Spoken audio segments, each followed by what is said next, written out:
welcome to the first episode of Variety Studio with Evan and Rob. I'm your host, Evan Smith, joined with my co-host, Robert Cohen. The show is going to encompass a wide array of topics, including local news, state news, also a variety of topics and events in the tri-state area, politics, sports, music, TV, and movies, and much, much more. So why don't we get started right away with our first news story of the night.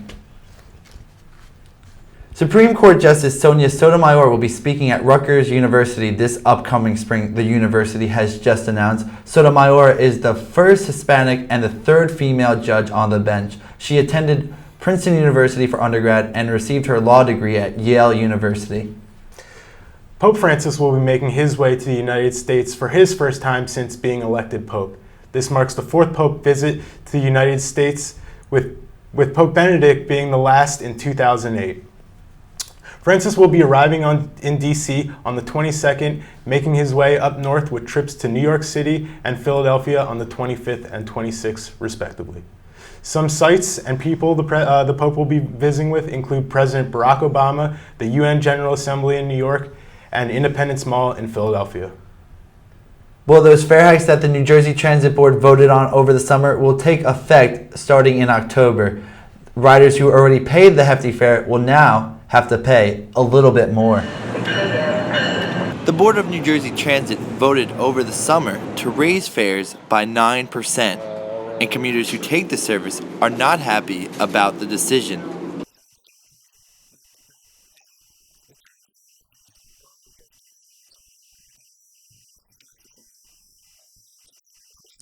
The justification for the move? A $60 million budget gap that the organization is facing. The extra revenue will prevent massive layoffs across the board and also stop service cuts from being made. But a lot of riders feel that with the hike in prices, that service problems and infrastructure issues should be more readily addressed.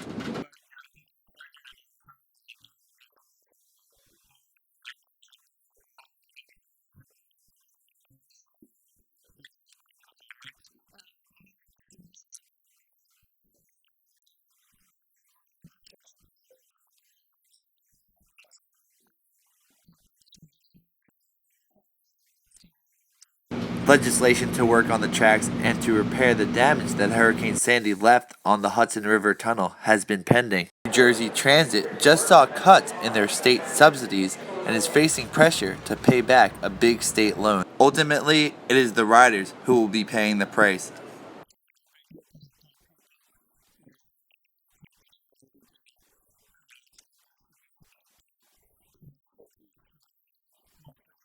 According to the New Jersey Transit website, the new fare for a single ride from Princeton Junction to New York will be $16, while the monthly will now cost $451.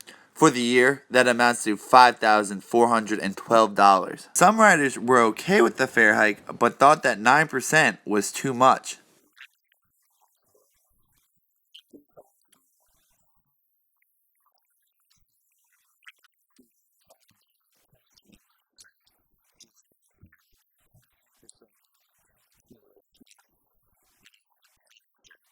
This marks the 8th fare hike since 1988, the last one in 2010, which was a whopping 25% increase.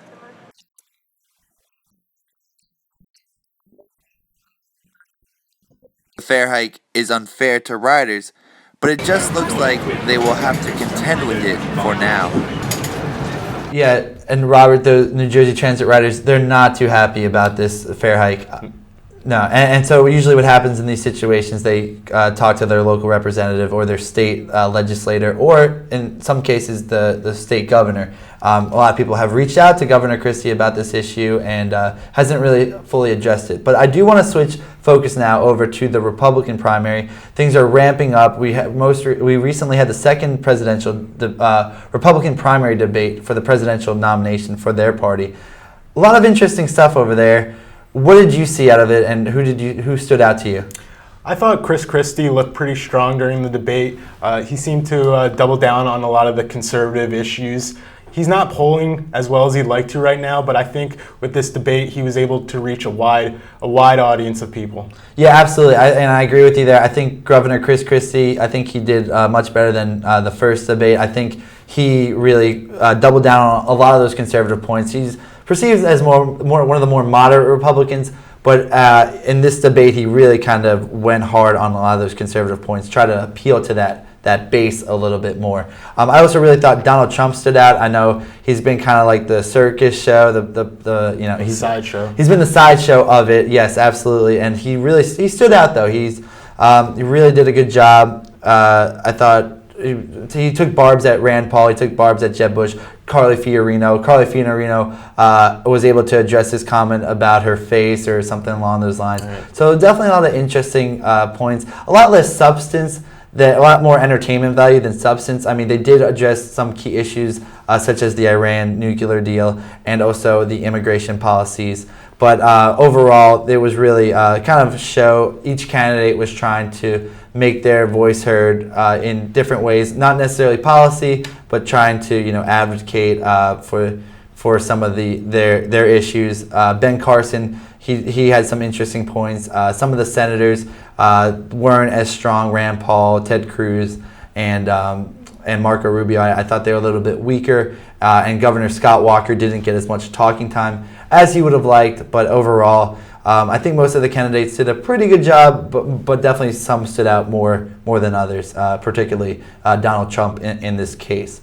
So we talked about politics on a national level. Why don't we focus in on our local area, Princeton? A lot going on here. Residents have a lot to look forward to, a lot to look into. There's a new plan. The Plainsboro Hospital will now have transportation there for local residents of the Princeton area because funding was cut for it on New Jersey Transit. And they will also be seeing some new fire trucks added in the area that were to update the previous ones that were obsolete, outdated. Yes. So we actually were able to catch up with the mayor, Liz Lempert, about some of these issues. Let's hear what she had to say.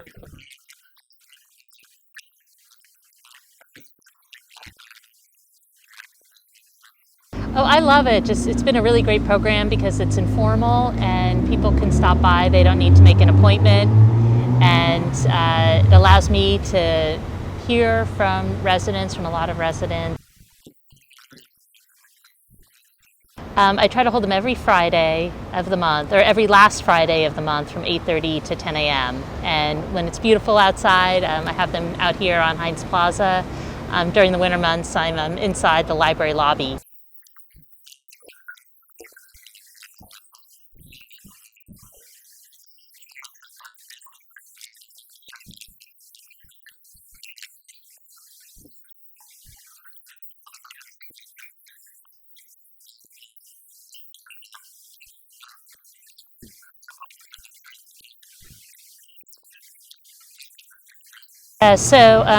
New Jersey Transit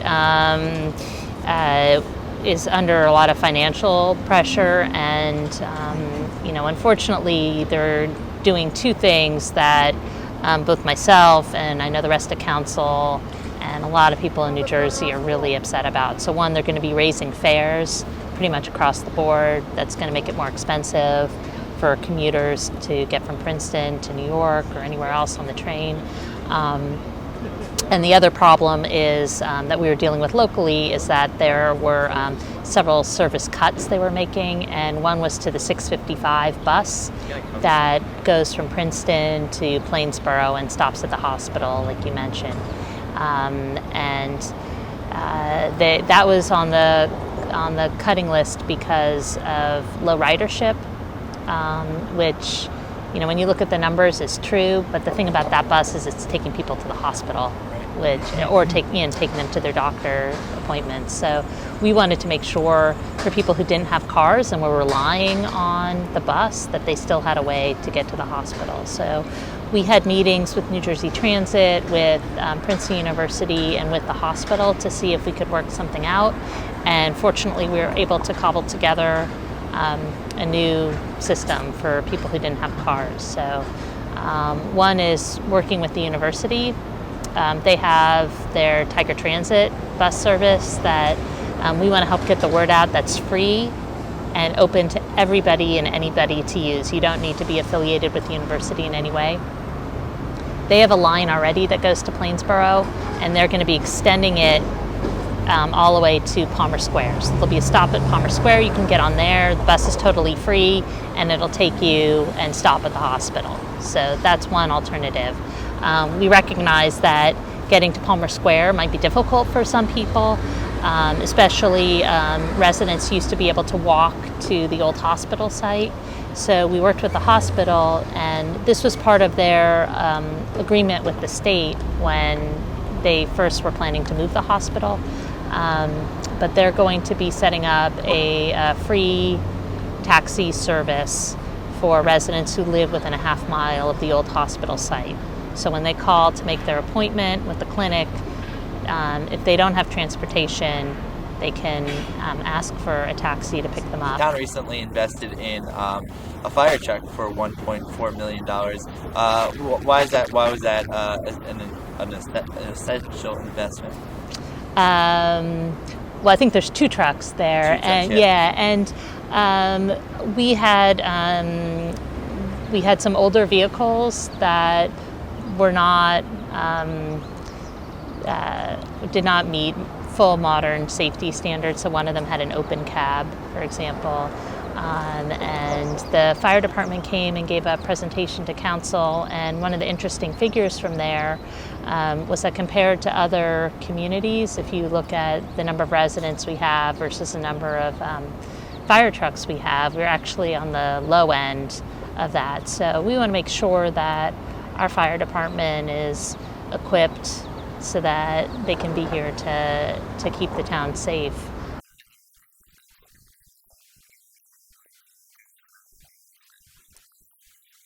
Yeah, so there's a few things going on. One is we received a big grant from the New Jersey Department of Transportation to create a bike master plan. So we have a consulting firm coming in to lead that effort, and we're very excited. So there's going to be a kickoff on September 17th. There's going to be a joint meeting of the Planning Board and Princeton Council. That's going to be a major project in the upcoming year. Having a bike-friendly community is certainly an important one of my goals, to try to figure out how to make sure that's a safe and enjoyable experience for people when they're biking around town.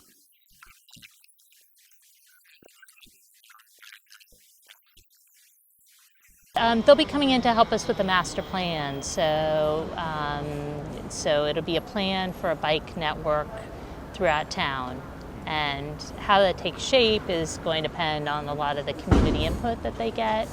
But for example, when we do a road project, right now there's not, we have a sidewalk plan, but we don't have a working bike plan. So it's really something that will give engineering the tools when they are doing a road reconstruction project to say, what does the bike plan call for here? Should we be painting sharrows? Should we be painting bike paths or bike lanes?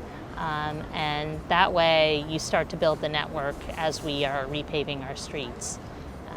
And there might be other opportunities for off-road bike paths that this plan will help us to identify and to help to prioritize spending over the next Mayor decade. Lempert has some interesting ideas planned for our local residents. Yeah, absolutely. I mean, great initiatives. I'm really looking forward to seeing that bike plan. I think it's great for the community. It's kind of maybe similar to the New York plan with the city bikes. I think that would be a great initiative, and it really gets people outdoors, exercising, and things of that nature. So speaking of which, why don't we turn over to sports? A lot going on. We're going to talk football, baseball, and boxing, but let's first address football. Football, a lot of things going on. Jets won their home opener against the Cleveland Browns. Eagles dropped their home opener not their home opener, but the opener on Monday Night Football to the Falcons. So that was a tough one for them. But I want to talk about the Giants because the Giants, coming off a very heated divisional game where they They fell apart in the fourth quarter, had a pretty decent lead, and they just crumbled. What did you see in that game? Yeah, the Giants were leading the whole game. In the fourth quarter, Dallas picked it up, and they ended up winning by 1. It was a real tough loss for the Giants, but I think they'll be able to bounce back in the coming weeks. They have a good passing game, a good running game, and their defense should be able to propel them into a top spot, maybe even a playoff spot. Yeah, absolutely. And I really liked Eli, and I mean, I think he just signed that new contract for a couple more years, and I think he'll be the guy to get it done and when it's all said and done. And Odell Beckham didn't have a tremendous game, didn't get as many catches or looks as he might have wanted, but I think he's going to be the key catalyst to really bring that offense and propel them to the next level in this season. And I think they lost a tough game. They really shouldn't. The third down play call has been has been surrounded by a lot of controversy, because there was some arguing if Rashad Jennings should have got into the end zone. Apparently Eli or McAdoo, the offensive coordinator, told him not to get in, but there's a lot of hearsay. But I thought overall, they played well, but they just they threw that one away at the end. All right. So why don't we switch our attention over to local football. Princeton University, they are coming off a mediocre year where they were 5-5. But they were really plagued by a lot of injuries, and that's really what it came down to. But this year, they're really looking to bounce back. We were able to catch up with Coach Bob Surace about his thoughts on the season, and we were able to catch up with some of his players on their thoughts about the upcoming season. Why don't we take a look to hear what they had to say?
Yeah, I'm really looking forward to the Princeton Tigers this year. I think Coach Surace really has those guys pumped up and amped, ready to go for this season, and I think they're going to have a good year. They're going to make a run at that crown. I know Harvard is the favorite this year, but I think Princeton the Princeton Tigers will go after it. So speaking of runs and playoffs and whatnot, why don't we switch our attention over to baseball? Because baseball, the playoffs are right around the corner, and the Mets and the Yankees are both vying for playoff spots. The Mets are in great shape right now. Have a pretty good, considerable lead over the Nationals in the NL East, and the Yankees are vying for that number one wild card. I'm going to talk real quickly about the Mets and why they've been so great this year. They start off the season with an 11-game winning streak right early in the season. Later, they made the trade at the deadline. They were 3 or 4 games back of the Nationals. Made the trade for Yohannes Cespedes, and he has been nothing but stellar. 295, 17 home runs, and 42 RBIs since he has joined the team. And already they're chanting MVP. Now, likely it's going to go to Nationals star Bryce Harper. But Yohannes Cespedes has certainly made the case, has propelled that team, lifted them up from 3 games back to 7 or 8 games over the Nationals right now. So he's been tremendous, and he has really lifted everyone else around them. And everyone, there's a new hero every night. Everyone's been hitting of late, and I think their pitching is key. DeGrom, Syndergaard, Steven Matz coming back, some great pitching there, and of course we know about Matt Harvey. A little bit controversial of late with the innings limit, but I think you're going to see him in the playoffs. I think he'll probably pitch some of those middle games, probably get one to start, maybe 2 starts if they make it to the World Series, something along those lines. But I think he'll be there, he'll be ready to go, and despite what you're hearing right now. So let's shift over to the Yankees because they're having a pretty good year. They had a couple injuries, but they've picked up some young guys. Why don't you tell us about some of those guys? Coming down the home stretch here, I think the Yankees look really good. They should be able to clinch this wild card spot.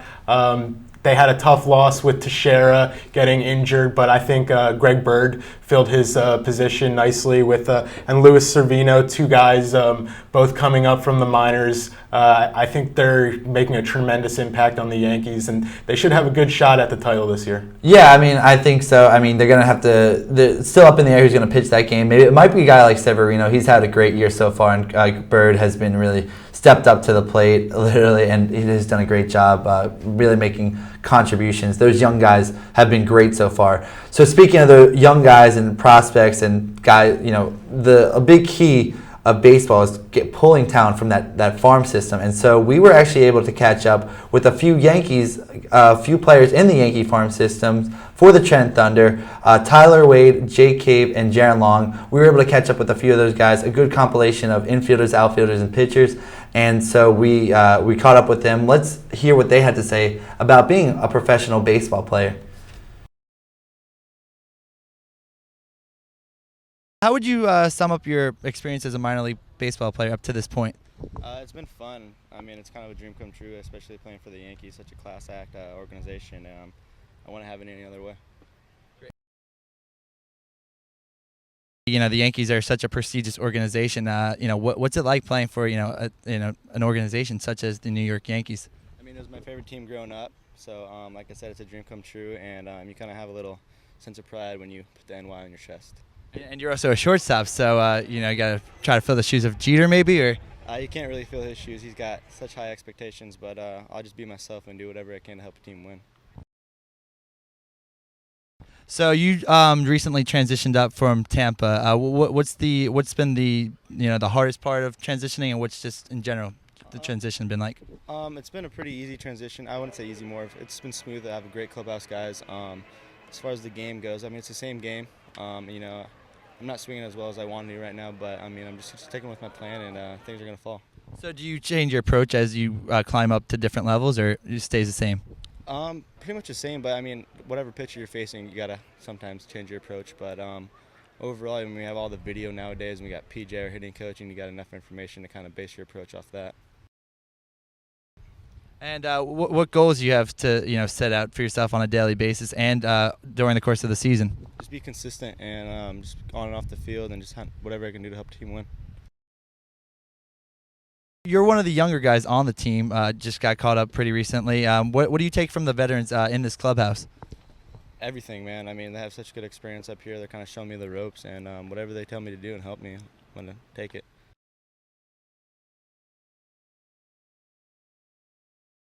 All right, so how would you sum up your minor league experience up to this point? Yeah, it's been a good experience. Playing a lot of good competition, obviously, every year, and just trying to get better every year and learn more about the game every year. Yeah. What's your approach, facing some of these pitchers? Every night you go out and you face a pretty good arm, and you just want to try to stay with the same approach and look to drive some through the middle of the field. And when you're having a really good hot streak, you try not to get too high, and when you're down a little bit, try not to get too low. And just try to stay as consistent as possible in a game that's not very consistent.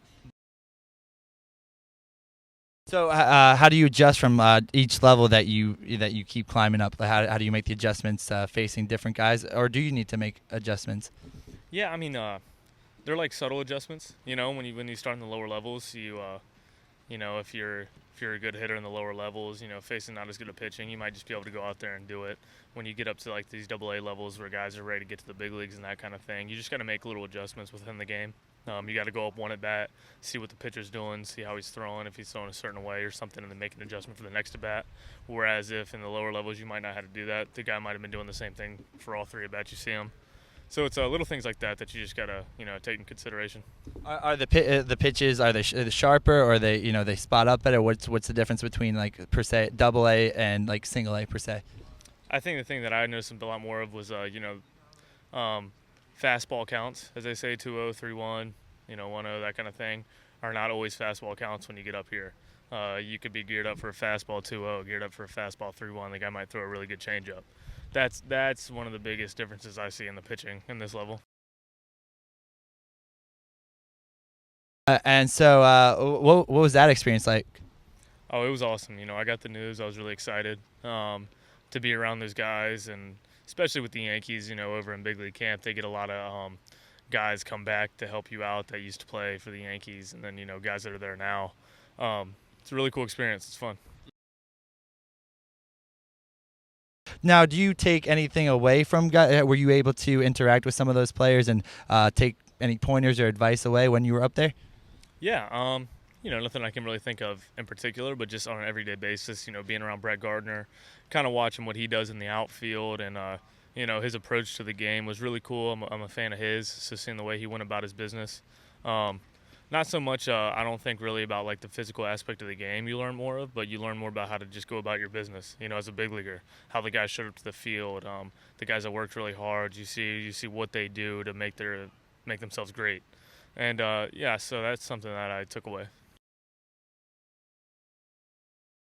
So what's it like to play for such an organization with such a rich tradition of baseball history?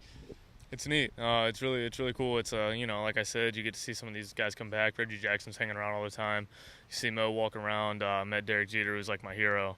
Tino Martinez helps out, and so it's cool because you got all these former Yankees that'll come out and help you, and you used to watch highlights of them and stuff like that growing up, and now you get to know them personally. So it's really cool.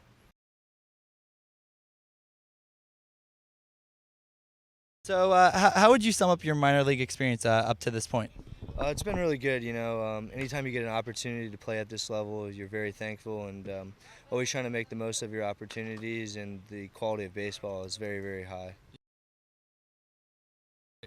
And so what's it like to be with such a prestigious organization as the New York Yankees? I mean, the Yankees are first class, top notch. I'm sure there's a lot of other ball players who would like the honor to be in the Yankees organization, and I'm proud to put on their shirt every day and come to work for the Yankees. You've done both. You've been a reliever, you've been a starter. What's the difference in the approach and mindset between the two? I mean, as a starter, you have your scheduled day, and you're ready to take the rubber on a certain day. And as a reliever, you might not know you're going to pitch that day, and kind of a more called upon on a short notice situation. But anytime you get the opportunity to pitch, I'm very excited, and I just go out there and try to do the job or take care of the role that I'm given on that particular day. Well, so your dad, you have some baseball blood in the family. Your dad, as the former hitting coach for the Yankees, currently the Mets hitting coach. How has he helped mold you as a player? I spent my whole life at ballparks. I grew up the day school would get out, I'd head out to wherever he was coaching that particular year, and I'd spend the whole summer with him and just ride on the bus and do the whole minor league experience with him. And as he evolved to become a major league coach, then I would get to see that experience, and I'd go to the field every day. So it's just as much him as any other ball player that I've walked across or any game or ballpark I've seen that gave me the drive to want to play at this level and the highest level ultimately. So I credit it just all the experience and being around it. Minor leagues is primarily to develop as a player and get better as a player and a person. How do you develop? How do you get better at, let's say, spotting up a fastball or making a curveball sharper or like an off-speed pitch sharper? How do you go about doing that? Well, we're given great resources from strength coaches to pitching coaches all the way to mental conditioning, and I haven't played for another organization, but I know that this organization gives us plenty of tools and weapons to help us improve each and every day. And I think the ultimate thing to get better is reps. The more you do something, in my opinion, the better that you can get at it. And the best practice is actually going out there and taking the ball and pitching and developing your craft and knowing things, getting results so you know what you need to work on. And with the coaching staff and all the resources that we're given and the ability to play, I think that's the best way to get better. Yeah, and so those guys are great. I mean, really fun talking to those guys. Really got a lot of perspective on what it's like to be a baseball player at the professional level. And anytime you get paid to play a sport, I mean, that's gotta be a lot of fun. So great talking with those guys, and really look forward to seeing those guys play in the future. So why don't we switch our attention over to boxing? Boxing. There's a lot going on in the world of boxing right now. A lot of exciting things. Most recently, we saw Floyd Mayweather beat Andre Berto in what was to be expected. He pulled out a unanimous decision win in one of his more typical Mayweather-style fights. Kind of, did a couple pot shots, jabbed, moved a lot, moved off the ropes, and he did what he had to do to win. He ties Rocky Marciano's 49-0 record, and he says he's retiring. But he's retired before, but he maybe he'll be back. But for right now, as it stands, Mayweather is retired. So let's move on to the middleweight division, which is one of the premier divisions right now in the sport. Let's first get to Gennady Golovkin versus David Lemieux. We were able to attend that press conference. Both guys were neck and neck. They were fired up. What did you see out of those guys? These are two of the biggest hitters in the sport. Gennady Golovkin, obviously a powerhouse, undefeated, 20-plus knockouts. David Lemieux, one loss, one no decision. I think it's going to be a tremendous fight. Two of the biggest hitters in the sport going at it. I got to give Golovkin the edge. I think he's going to take the win in a later round, possibly a knockout. But it should be a very close fight, and I think it's going to give Golovkin his real first test at a strong opponent. Yeah, absolutely, and I agree with that. It's going to be his real first test. I mean, he's had some good, formidable foes before, but this is really the guy who's going to come forward. He's going to really throw haymakers, man. This guy, David Lemieux, he's a good fighter. He's lost 2 times, I believe, one on split decision, one by Marco Antonio Rubio, a guy that Gennady Golovkin beat seemingly with ease in the early rounds. So, I mean, I think in that fight Lemieux was a little bit tired, but at the same time, I think Golovkin, I think the key is going to be who can take the other's punch. And so in this case, I'm going to have to go and agree with you that Gennady Golovkin is going to be the man to force the action. He can cut off the ring so well, and he has power that will wear you down, and it's just accumulative, and he's just going to keep coming. He's just going to fight, and he has a tremendous chin. I think Golovkin is the guy who's going to pull out this victory, but at the same time, you can't count out David Lemieux. He has great power, and it's going to be great action on October 17th. Let's switch over. Staying in the middleweight division, Miguel Cotto versus Canelo Alvarez. Going to be a great fight, one that the fans have been expecting for a while, finally happening November 21st. What do you expect out of those guys? This is going to be another tremendous fight. Puerto Rican, Mexican, two of the richest nationalities in boxing. I got to give Cotto the edge. He's the veteran in this situation. He's coming off 3 big wins.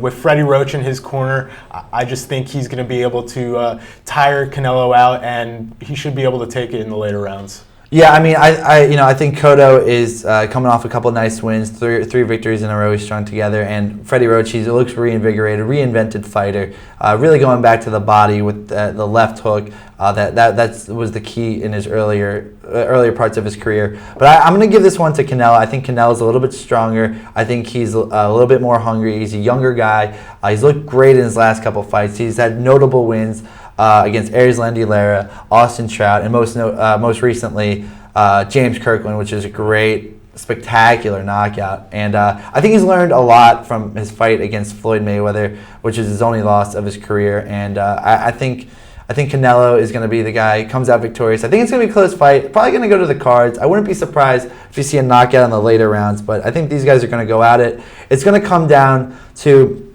if Canelo can push the action or if Cotto can outbox Canelo. I mean, that's going to be the key. I'm going to take Canelo. I'm going to take my chances with him, but I think it's a coin toss. It's 50-50, so that would be a great fight. And the winner of that, theoretically, is supposed to fight the winner of Gennady Golovkin and David Lemieux. So that's going to be, I mean, if that fight happens, if the winner of those fights, and it's almost like a mini tournament. So great stuff happening in the middleweight division in the world of boxing right now. So speaking of entertainment and exciting things, why don't we switch our focus over to movies? We're going to get to that first, and then we'll get to television right after. But movies, it's the 30th anniversary of Back to the Future, one of my favorite movies of all time. Great trilogy. It's so the 30th anniversary. A lot of touchstones on that. So there's going to be a documentary called Back in Time, which will air on October 21st. This upcoming year to mark the anniversary, and I think it's going to be great. It's just going to show actors and different things and elements that were made to produce the film and how everything came together. So I'm really excited for it. I know you're a Back to the Future fan as well. It was your yearbook quote, right? Yes, it was. I'm a huge Back to the Future fan. I'm looking forward to this documentary as well. I think it's really interesting, a lot of the predictions that came true, that Back to the Future, from Back to the Future 1 and 2, their prediction about us being consumed by technology has really hit the nail on the head. So it's pretty interesting to see today what they thought back then. Yeah, absolutely. I agree with that. I mean, a lot of the technological things, they got some things right, got some things wrong, but the Cubs, that's still something that's up in the air, soon to be determined. But they actually are in contention. It seems like they're going to make the playoffs, so they do actually have a shot at that. And some of the other technological advancements, such as like the Mr. Fusion, that hasn't quite come together, or the hoverboards or anything like that. Flying car, DeLorean. Yeah, flying DeLorean. So not quite there yet, but definitely some interesting stuff over there. So let's talk about, and just real quick, I want to mention that I'm such a big Back to the Future fan that I was Marty McFly for Halloween last year. So if we have a picture of that, we can show that up on the screen. Great. So speaking of interesting stuff and technology and futuristic things, you got me into a show pretty recently called Mr. Robot, and I found that show pretty fascinating. I've actually enjoyed it, what I've seen so far. I've watched 3 or 4 episodes, and it's been great. Why did you suggest that show to me? It follows a group of hackers who attempt to bring down a financial company, ultimately redistributing the wealth to the people. It's gotten critical praise, particularly Rami Malek's acting, the direction, the writing, the visuals. It's all tremendous. I think it's on the level of Breaking Bad and The Wire. I don't think it's quite there yet, but it's a tremendous show. Yeah, absolutely. I think it's from what I've seen so far, it's been like one of those thrillers. Breaking Bad, kind of like every episode you're hanging on the edge of your seat, wanting to see what's going to happen next. So in that respect, I definitely think that it has some of those components, but at the same time, it's still a little early to determine. But from what I've seen so far, it's been great. And I think it's important to note that USA has picked it up for a second season, which will air in 2016. Right, and that happened right off the initial pilot episode. Yeah, the first episode. USA saw the first episode, and it got critical praise. So immediately they signed on for a second season. Yeah, and that's great. I mean, that's how if you get the first season or first episode, that's great under your belt. And then then they'll. And I think this will propel USA into the ranks of HBO and FX. They don't have as many programs as HBO, FX, and AMC, but I think Mr. Robot is going to help them get on their level. Wow, it's quite a bold statement. A lot of confidence in this show, so I'll have to check it out. We'll see if you're right. Check that out, fans.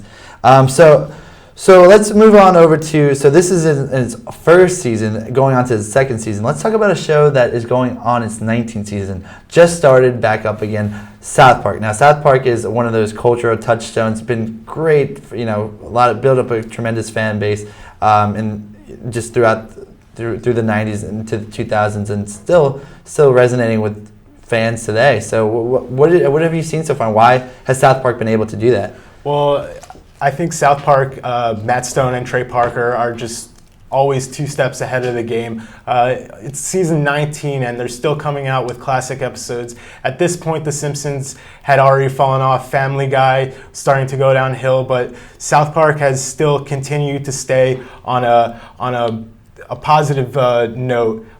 They just came out with the first episode on Wednesday night, and it got a lot of attention, and I'm really looking forward to the rest of the season. Yeah, absolutely, and they're not afraid to go. They're not afraid to hurt some people Push and push the boundaries. Exactly. Right. So they do a good job with that, and they always keep fans entertained. And I thought last week's episode, PC Principal, that was funny, good stuff. So. We'll look forward to more episodes throughout the season similar to that. So that's going to do it for this first episode of Variety Studio with Evan and Rob. We hope you enjoyed it, and we look forward to providing content similar to this in the future.